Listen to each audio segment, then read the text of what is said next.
सामाजिक न्याय मंत्री संजय शिरसाट आपल्यासोबत आहेत. तर आज जालन्यामध्ये देखील संतोष देशमुख हत्येच्या विरोधात जो मोर्चा निघालेला आहे, अजून एक आरोपी जो आहे तो फरार आहे. काय सांगता? संतोष देशमुखांच्या हत्या संदर्भामध्ये फक्त बीडमध्ये नाही तर महाराष्ट्रामध्ये रोष हा पसरत चाललेला आहे. आरोपीला अटक झाली पाहिजे ही सर्वसामान्य लोकांची भावना आहे आणि त्या अनुषंगाने मोर्चा निघतात. मोर्चाला कोणी लीड पण करते. एक आरोपी आणखीन त्यातला बाकी आहे. मला वाटतं तो लवकर पकडला गेला पाहिजे. जवळपास 1 महिना झालेला आहे आणि मग वेगवेगळ्या बातम्या वेगवेगळ्या स्टोऱ्या जेव्हा येतात त्या टायमाला बीडमध्ये नेमकं काय चाललंय हा प्रश्न सर्वसामान्याला पडतो. हे सत्य आहे. याला कोणी काही लोक जातीवादाचा रंग द्यायचा प्रयत्न करतात, ते चुकीचं आहे. जो खुनी आहे, ज्यांनी हत्या केलेली आहे, त्याला जात नाहीये अशा मताचं आम्ही आहोत. म्हणून सरकारने सुद्धा त्यावर पावलं उचललेली आहेत. अनेक एजन्स्या त्याच्या मागे शोधत आहेत. मला वाटतं तो लवकर पकडला जाईल आणि त्यांना कठोरातलं कठोर शासन हे दिले जाईल. हा शब्द स्वतः मुख्यमंत्र्यांनी दिल्यामुळं मला वाटतं आता जास्त काळ वाट पाहण्याची गरज नाही.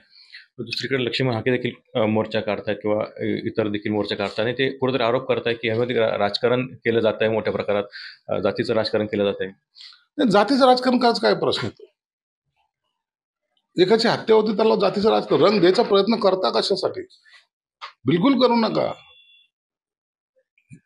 जे असे क्रिमिनल लोक आहेत ना त्यांना जात नसते.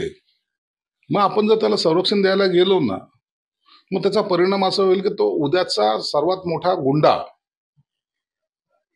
तो तयार होईल. आणि जर असे लोक जर तयार झाले तर त्याची गँगामध्ये त्याचं रूपांतर होतं. मग जर ती गँग झाली मग त्यांच्यावर धाक कोणाचा नाही.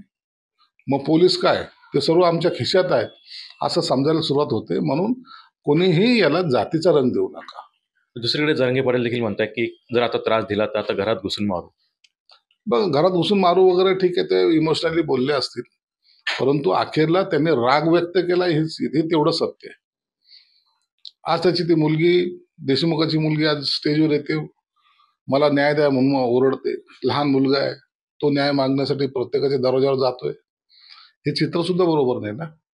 म्हणून अशा वेळेला एखाद्याने संतापाने बोललं तर त्याचा ती भावना आहे.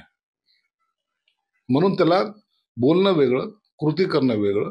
आणि सरकार त्यांच्या सगळ्या प्रकारची दखल घेते. निश्चित आरोपीला फाशीची शिक्षापर्यंत नेण्याचं काम सरकारचं राहील. पण अजूनही धनंजय मुंडेंच्या राजीनाम्याची मागणी होते आहे.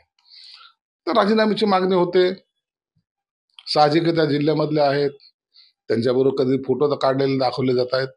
परंतु याचा जो काही निर्णय आहे तो त्यांच्या पक्षाच्या नेत्यांनी आणि मुख्यमंत्र्यांनी घ्यायचा आहे.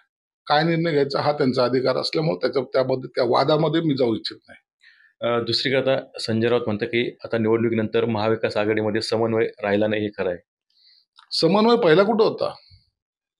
महाविकास आघाडीला बिघडवण्याचं कामच संजय राऊतने केलं होतं. त्याला ही महाविकास आघाडीचं कसं तरी एकमेकाचं फाटाफूट करणं हे त्याचं कामच होतं. आणि तुम्ही म्हणून पाहिलं तर तिथं मुख्यमंत्र्याचा चेहरा कोण इथपासून जी सुरुवात केली, जी दरी मुद्दाम जी पहिले टाकली गेली, मिठाचा खडा ज्याने टाकला तर संजय राऊत होता. म्हणून आता ही महाविकास आघाडी राहणार पण नाही आणि त्यांना काँग्रेसला तर मुळात त्यांची गरज नाही. शरद पवारची भूमिका दिवसेंदिवस बदलताना आपण पाहतोय. तेही त्या महाविकास आघाडीत राहणार नाही. आता उभाटा गटाला अकेला चलोरीच्या भूमिकेत राहावं लागेल एवढं निश्चित आहे. कुठेतरी शरद पवारांच्या राष्ट्रवादीत 2 मतप्रवाह आहे. एक म्हणतो डायरेक्ट सत्तेत सहभागी व्हायचं, तर एक म्हणतो की अजितदादांसोबत जायचं. याचा अर्थ असा होतोय की आपल्याला आता सत्तेत जायचंय, भले ते अजितदादा बरोबर जायचं का भाजप बरोबर जायचंय, ही त्यांची मानसिकता झाली. आणि या मानसिकतेचा परिणाम तुम्हाला या महिनाभरात दिसून येईल. हे महाविकास आघाडीमध्ये राहणार नाहीत. सत्तेशिवाय जे राहू शकत नाही अशाचा पुन्हा मन परिवर्तन होऊन ते युतीच्या बरोबर येण्याचा किंवा अजितदादाबरोबर जाण्याचा यांचा प्रयत्न राहील आणि तो त्याच पद्धतीने या महिन्याभरात तुम्हाला दिसून येईल. दुसरीकडे ठाकरे गटाचे देखील अनेक नगरसेवक असतील, पदाधिकारी असतील, ते शिवसेनेत म्हणजे शिंदे गटात सहभागी होतात. तर येत्या काळात ते सुद्धा येतील का म्हणजे सगळेच? नाही, तर अनेक नगरसेवकांनी आमच्याकडे प्रवेश केला आहे. उभाटा गटातल्या अनेक लोकांनी प्रवेश केलेला आहे. आजही आमच्याकडे प्रवेश चालू आहेत. म्हणून तर उबाटा गटामध्ये राहिलंय कोण हाच एक प्रश्न आहे. माझी कुटुंब माझी जबाबदारीप्रमाणेच ते सर्व राहतील की काय अशी शंका आहे. म्हणून ज्यांनी पक्षाचं वाटोळं केलंय ते आजही ताट मानेन तिथे फिरतायत आणि त्यांना असं आजही वाटतं की आमच्यामुळं पक्ष चाललाय, त्यांच्यामुळं पक्ष बर्बाद झालाय. हे उबाटा गटांचे नेते आदरणीय उद्धव ठाकरे साहेबांना कळत नाही. हेच आमचं दुर्दैव आहे. मग येत्या महिनाभरात काहीतरी राजकीय भूकंप होऊ शकतो. 100% होणार. 100% भूकंप होणार आहे. याबद्दल शंका घ्यायचं काहीच कारण नाही. माझे आतापर्यंतचे भाकीत तर सर्व खरं ठरलेले आहेत. माझ्या भाकीत काय संजय राऊत सारखं नसतं. जे बोलतं ते घडतं. घडतं म्हणजे मला दिसतंय ते.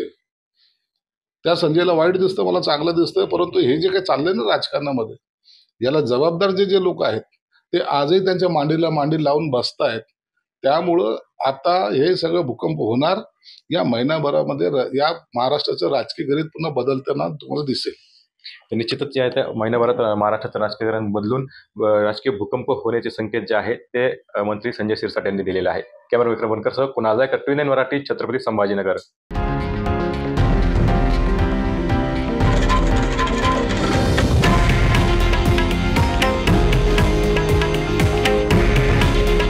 हे आहे देशातील नंबर 1 न्यूज नेटवर्क आणि आपण पाहत आहात TV9 मराठी.